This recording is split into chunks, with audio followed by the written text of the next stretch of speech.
Look at John Wall. Go get it. Eh. I love that. Oh, that's a great block right there. That's the most, like, satisfying play in basketball. Just pinning someone right up against the backboard. I was so glad to see somebody block that shot because I didn't want to see any more dunks. While everyone's busy touting the Warriors and the Celtics and the Cavs, the Houston Rockets are quietly boasting the best record in the NBA, or in other words, they're really good. They beat the Hornets 108-96 last night. Chris Paul chipped in 31 points and 11 assists, and they've won 11 straight since CP3 returned from injury. Nick, why do you think it is the Rockets don't get more love as potential contenders in the NBA? Well, we have been conditioned over the last few years, and understandably so, to believe two teams can win the title. The team LeBron plays for or the Golden State Warriors. Yeah. Like that's, and there have been reason for that. Yeah, 3 years in a row. 3 years in a row. It's the first time in NBA history the same two teams played each other 3 years consecutively in the finals. And so we've overlooked the fact that just a few years ago, without another All-Star playing more than half the season, James Harden led the Rockets to the 2 seed and 56 wins in the Western Conference Finals. That the Rockets had, of every team in the league, I believe, the biggest offseason acquisition. As far as, you can say the Celtics, if the Celtics had to give up a player in Isaiah Thomas.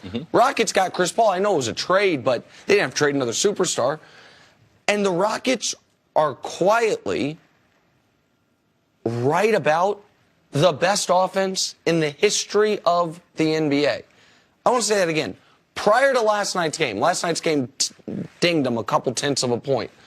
Going into last night's game, according to Basketball Reference, they had the single best offense in the history of the league. Now, another team on that list for best offenses in the history of the league is this year's Warriors and last year's Warriors. And so we're always going to focus on the Warriors.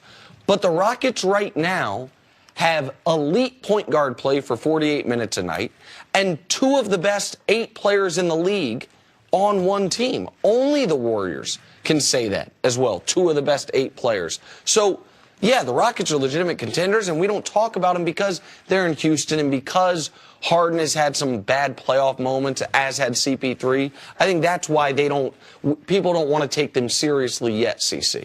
And who's their coach? Mike D'Antoni. Mike D'Antoni. They don't take because Chris Paul hadn't been successful in the postseason. Harden hadn't been successful in the postseason. And the head coach, his system hasn't been successful in the postseason. So we've looked for teams to emerge in the West, but we thought, oh, it'd be San Antonio. We thought potentially Minnesota. They got a good young team. They added Jimmy Butler. We've been on the Clippers for the last couple years that they might emerge and be one of the top teams in the West. So that's the reasons why we haven't talked about Houston. Houston is having the most special season, so the attention would be warranted.